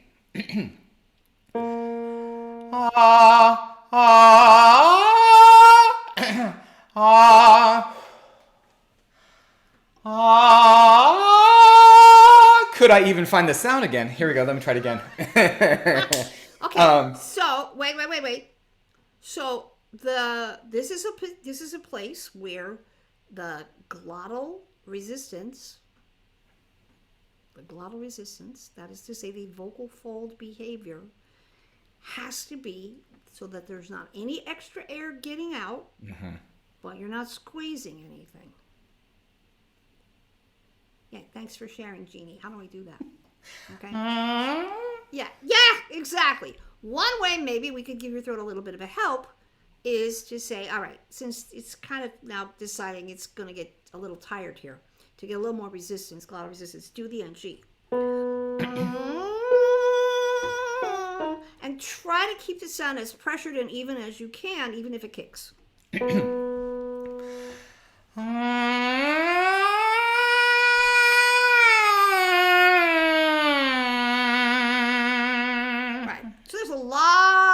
pressure on the larynx and the vocal folds in that sound on these pitches at that volume. Okay? So this is why in classical world we say it takes 2 years or 3 years to go from being a baritone to a tenor. It takes him doing this exercise every day. And maybe in 6 months, the glottal resistance is just a walk in the park. Also, people who talk about voice building, this is what they're doing, if they're doing it correctly, where they're going from a spinto sound. The larynx is saying, what? Why should I do that? And it would be much easier if he would just float over into a falsetto-y place and it would sound nice. But what if that's not what he wants? I mean, the whole point of functional training is to get you past where the instrument goes on its own. So this is something that I know more about since I had my paresis diagnosis, because I have to get my middle voice to function when the left vocal fold is out to lunch. What? Oh, yeah. No. Now, so I had to do a lot of these. And of course, right now, because of COVID and because of my hip, I'm out of shape. But that exercise helped me more than anything, where I lean on it, and go up and down 2 octaves.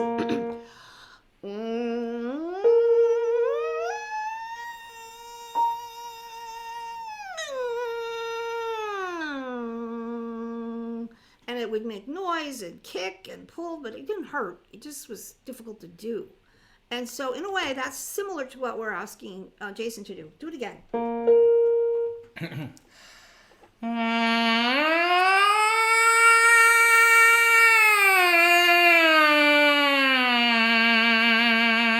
Right. Now, does that make you use your air more?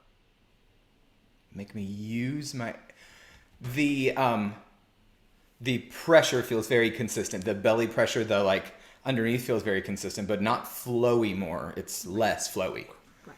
Yeah. So that's very important that people get that. Can you say it again so they can really understand one more time exactly what you said? Yeah, I'm having to really think about taking a good breath, not over, but like a good breath, and then maintaining this really consistent pressure on it with my belly.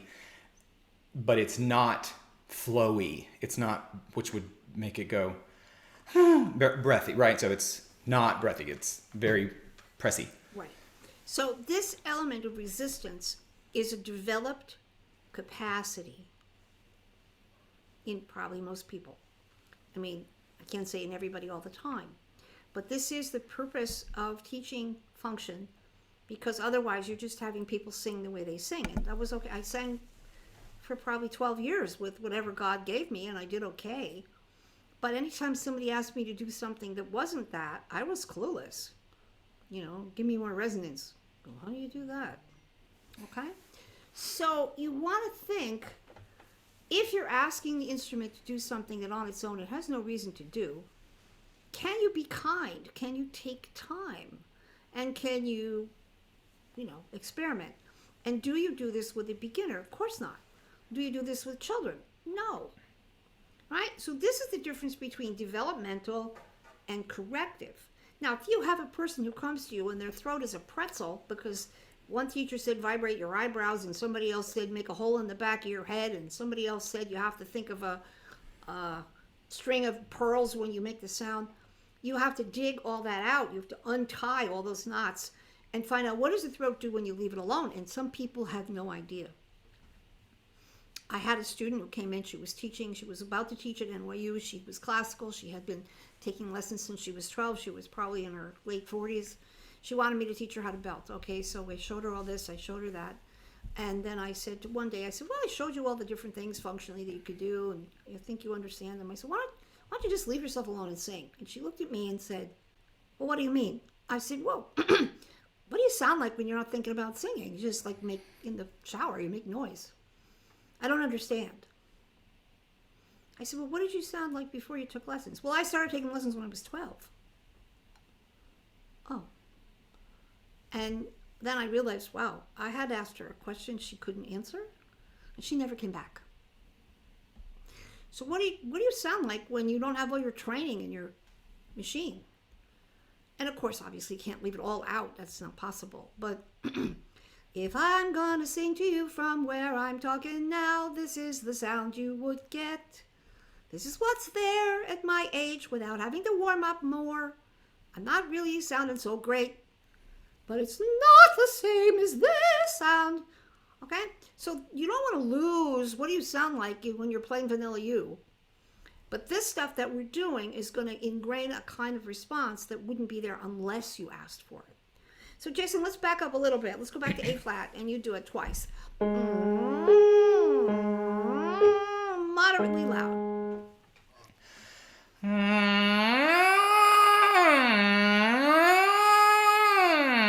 That's just phlegm. One more, Yeah, but that's also what happens because the throat goes, uh-oh, better send down some mucus. Yeah. Do it again. Yeah.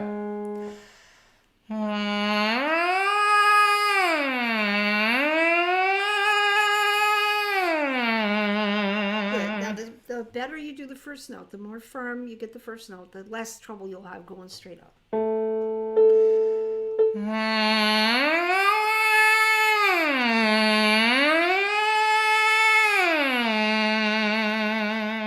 That was good.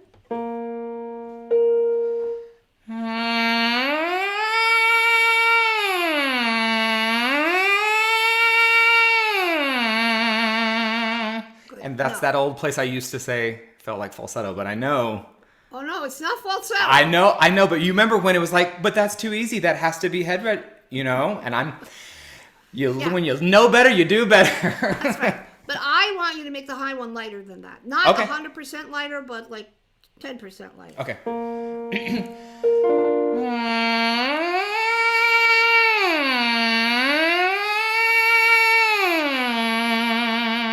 Right. So now you're vibrating up here. It's all in your face. Ooh. Yeah, try one more. If it cracks, it cracks. Sure.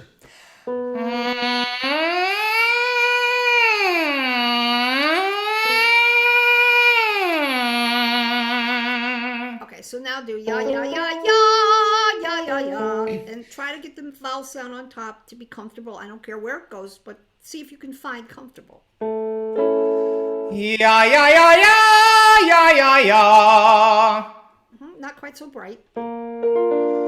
Yeah, yeah, yeah.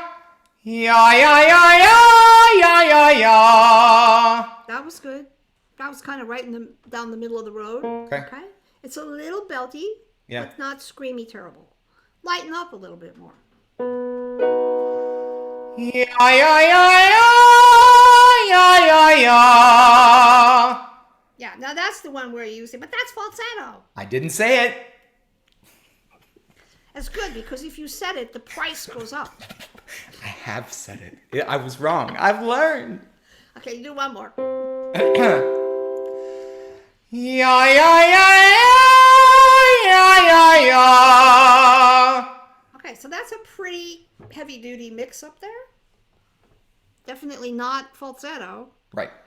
And it's pretty chesty, but I don't feel like you're killing yourself. But this is something you'd have to sing this all the time, and you're busy teaching your students and whatever, and this is not, high priority. It's like Lisa has been mostly heady because we get pulled the way we get pulled. However, the capacity for you to do this exists. And if at some point in your life you want to dwell on this a little more, it'll make you slightly more tenor and slightly less baritone. And also probably that your own instrument is a little bit on the fuller side. You'd be a more robust voice rather than a more lyricer voice. Lyricer. Woo! All right. Questions, comments, explanations, thoughts, Jason? I do have a question. Sometimes I find, and I'm not surprised by this, just confirm for me that like after I'm practicing up there and putting a little bit more pressure, either on the belty side or on the let it mix a little bit more, whatever side, it's normal that my like really heady sound does just want to leave for a second and I just have to go find it again. I mean, that's normal. Yeah, that's normal. Yeah, okay, I know. If you spend a lot of time up high, you lose the bottom. You spend a lot of time on the bottom, you lose the top. Which is why I said in the slides, don't try to do two opposite things in a lesson. Do one thing in a lesson and then sing. And then another lesson, do something else and then sing. Because it's too confusing for the throat to be pulled from one end to the other end in one lesson. So if you know you're going to see the student over time, spend 2 lessons in head and then 2 lessons in mix or 2 lessons in chest and then go back to head. mix and match so that you're distributing everything relatively equally, with the idea that one register or the other is usually weaker. Mostly it's head. But you want to kind of spend more time on the heady side without wearing the person out. And then you will have sometimes a feeling like, oh, for a while I can't talk normally. That's okay. I mean, that should, if you were doing this and you weren't teaching and you were just working on it for, you were going to go sing as a professional singer without teaching, then it would stabilize a little bit better. Yeah. But that's, kind of a little much the teaching process kind of interferes a little bit with that. Which Anyway, is why it takes so long, I'm asking, which is why it takes so long, especially, I train so many junior high school, college age. And they're like, but in the same audition, I have to sing this song from Carousel and this song. I'm like, And that's why that takes so long to be able to go back and forth, right? Because at first we're taking it a lesson at a time. Okay, yeah. It's always good for me to hear. It's really not fair to those young voices to throw that at them. Yeah. If they want to actually sing well and sing for the rest of their lives, to go from Seussical to the Sound of Music is very unfair. I don't know adults who can do that. But this is also a whole other discussion, because this has to do with whether or not we respect the voice as a voice, we respect the body as a body, we respect the music for what it is. We understand that young people have a different capacity, even very talented young people have a different capacity than somebody who's 40 years old. There are so many questions that have to do with the professional ethics here. And this is also one of the reasons why there are no YouTube videos of me giving you a warm-up, because there is no such thing. Right? Anyway, Jason, thank you from the bottom of my heart. You were amazing and wonderful. Everybody, applause for Jason and Liesl. Yay! Now, Billy, we must have a million questions. What are we going to do with those? We do. We've got a bunch of questions. So the first question is there a term for pulling head from a soprano into chest register as opposed to pulling chest? I don't like the word pulling, because we don't want to pull anything. So you can ask the person to find and stay in head register and then just sing that same quality in lower pitches. Maybe with a pitch glide. And yes, you can take chest register up. We don't pull it up, because pulling implies constricting and like, I'm going up. I'm taking my chest register up. And then you'll die doing that, because that makes everything here go. Ugh. Now, you maybe didn't mean it that way, but that word is something I would be a little bit careful about.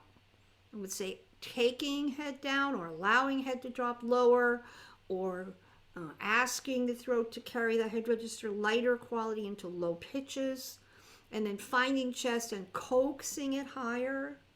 Coaxing it to stay put, using the slide, keeping the volume consistent, working on glottal resistance indirectly. I think that those are safer ways to think. Okay, what else? That's great. The next question is, when a student often responds with, I don't know, when you ask them questions about what they notice, what are some good guiding questions to put them in the right direction? Okay, so you say, okay, you didn't know. So this time you're going to go back. I'm going to do it again, and you're going to tell me what you feel while you sing. And I want you to look from your nose to your chin, and I want you to notice what you feel in the sound. What moves? Where does it move? How does it move? See if you can feel any movement as you sing the sound. And then give the students something that's moved, like glog, lay, which causes movement. And then ask the question, say, well, can you describe any of the movements you felt while you were singing? Or you can say, okay, you didn't get much feedback, that's fine. Let's do it again and really listen. And you see if you can tell me, do you think you stayed mostly in chest, or did you stay mostly in head? See if you can hear what that was. Or you can say, do it again and listen to the way your vowel comes out, and tell me if you feel like your vowel sound stays consistent, or if the ah sound changes as you sing different notes. You can give them a setup to put their mind on tracking something specific and simple that they might be able to track. And if you try not to do feel and hear at the same time, that can be helpful. So just do with feeling, movement, motion, experiencing anything in the body, separate from, what do you hear? How do you hear it? How do you describe sound? Because it's much more abstract. You could also have them stay in front of a mirror and say, okay, we're going to sing this and you're going to stay in this smiley feeling the whole time, okay? So I want you to watch yourself. Ah. Oh, you lost the at the end. Ah. Oh, wait, you're not. Where's your smile? Ah.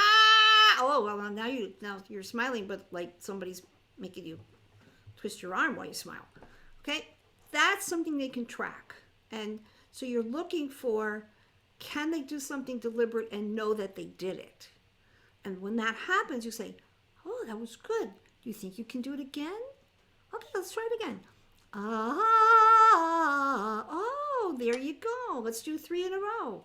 See, and then you're building on the pattern and you're giving the student the feedback of, this is what you did, this is how you did it, this is where and when you did it, now let's repeat that. So you keep knowing where that is, where is it, how is that person tracking the sound? And we all track it differently. Some people are more feely, some people are more hearing, some people get better feedback from the visual. Allow the student to look around mentally as they do the sound to figure out what's happening when they do it. And then you ask questions. And yeah, okay, you might not get much feedback even at the beginning with that. You say, well, okay, you just keep looking and we'll keep going. And then ask in the next lesson and the next lesson. Eventually there's stuff they'll give you better answers. Okay, what else? That's great, Jeannie. The next question is about the vowel ah as in claw, like a bear claw. Okay. What do you use it for? What does ah do that makes it different from o or ah? And if you were working with someone on o or ah, what do you hear that makes you switch to ah as in claw? Thank you. Well, in a very general sense, AW, like claw, is a kind of O. Claw. Okay, it's a variation on the vowel. The ah sound ought to give you a warmer quality. Again, allowing the tongue to relax, allowing the larynx to drop, making a longer vocal tract, making the sound a little warmer. But there is an ingredient here of linguistics, which is to say, in some English-speaking countries, they don't say ah very often in anything. So if you go to London and you say, oh, it's a cloudy day. Cloudy? Well, okay, we don't say that. We say cloudy, like howdy. So when you're working with an open vowel, ah or o or aw or any variation of those, there comes in some element of linguistic behavior. And if you're working with someone whose language is more on the aw side, like somebody who is German, just getting the brightness in the vowel can be a lot of work. I mean, even the difference between Canadian English and American English is small, but there is a distinction. So if you think of ah as without necessarily having anything to do with language, but ah as in anybody that's laughing or happy or smiling, the tendency is going to be for the sound to go ah ha ha ha. But can you make a rule about it? No, because you can't make a rule about anything. Can you go, oh, of course, you can't do that, right? So sometimes it helps, like I worked with a student who had a lovely voice, had some very weird classical training, God knows. And when he would sing for me, he was native Spaniard living in Barcelona. And when he would sing some of the sounds that he did in music, I would think, where is that vowel? It turns out in the area that he's from, is Catalan, and they have their own language there. The Catalonian language is not the same as Spanish you learn in school, which I did learn in school. So when he explained to me that they don't have some of these sounds, like, oh, no wonder he's having trouble. And so this is also true if you have a Japanese person native to Japan and they have to learn how to do L, which they don't have in their language. It can take a while. An R and L it can mix together in their singing. So this difference of claw and claw is in the border of linguistic differences and may not make a huge big difference in terms of the function. It might only show up in terms of repertoire. And if it doesn't affect the pitch accuracy and it doesn't cause any trouble in the singing, leave it alone. Just let it be whatever it is. Okay? The brightness factor has something to do with acoustics and also with intelligibility, but it's certainly possible to be intelligible without doing that. I hope that's an answer. Yeah, that's great, Jeannie. All right, the next question is, what is happening in the throat when a singer has a large break between chest voice and head voice? Are there any specific exercises to address this? Well, the laryngeal position, the vocal fold position shifts very abruptly. So you're going from the full folds to the upper edges of the folds all at one time. And usually that means that the position is static, which is to say that the stuff in the throat that could move doesn't move. So that would include the base of the tongue, especially in the back, but also underneath in the front. It would include all of the muscles in the soft palate that can respond to the movements of the back of the tongue, and also the amount of pressure on the vocal folds as you go from one position to another. So a lot of that goes away if you can get into head and slide a lot between chest and head. Slide, slide, slide, slide, slide. Trying to take head down first and then sliding up gently, going up easily till you teach throat to mitigate the pressure and the volume in a neutral vowel sound across the break. And all the back of the tongue exercises like all that are helpful. And it can take a lot of work if the person is very stuck, particularly if they're stuck in chest, because they have no way to gently mitigate the pressure and take it off as they go, so it goes off all at one time. The NG exercise can be helpful provided it's not squeezed. So there's a difference between and You don't want the second one because that'll just tie the person in knots. Sometimes if you try to get the bottom position, the lowest notes, soft and cooey, hello, how are you? And work there for a while. That can help this let go. Then it's easier to get out of it without a crack. So it's not a straight line. It's not like, oh, if you just do this, then it'll go away. It's a little of this, a little of this, a little of this, a little of this over time, and then gradually it begins to mitigate. Got time for one more, Billy? All right. All of these questions are great, so I'm going to carry them all over just because I'm looking at them. I'm like, oh, which one do I pick?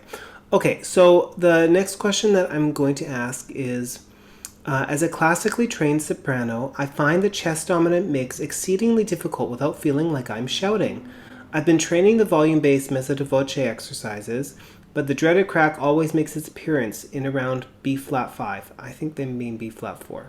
Do you have any specific exercises or ways of doing an exercise that you would recommend? No, she means here. This one. Oh, that's not playing now. Anyway, she means the B, just one below C5. That's there. Anyway. Yeah.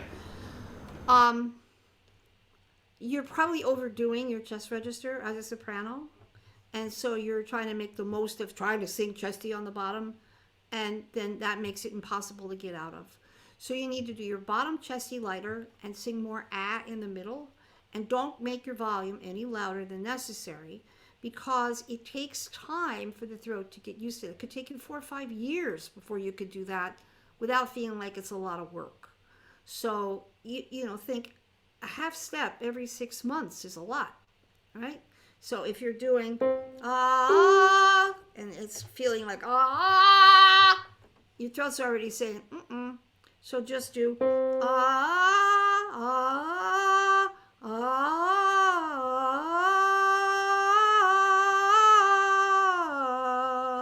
Don't try to go all the way up to the B flat, where it's just getting tighter and pushier as you go, because that just builds in the problem instead of mitigating it.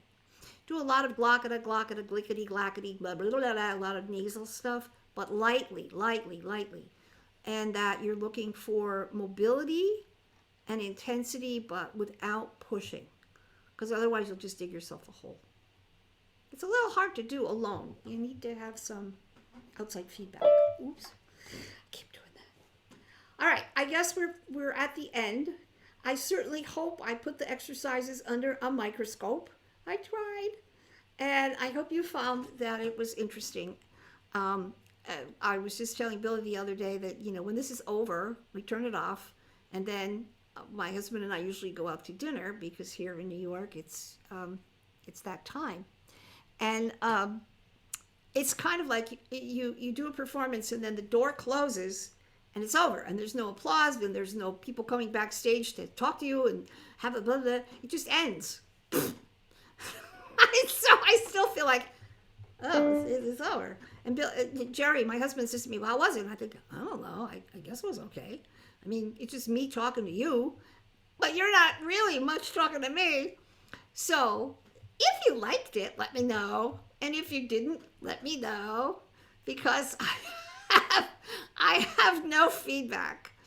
And in the meantime, all the questions you didn't get answered, Billy will save them. You can send them more questions.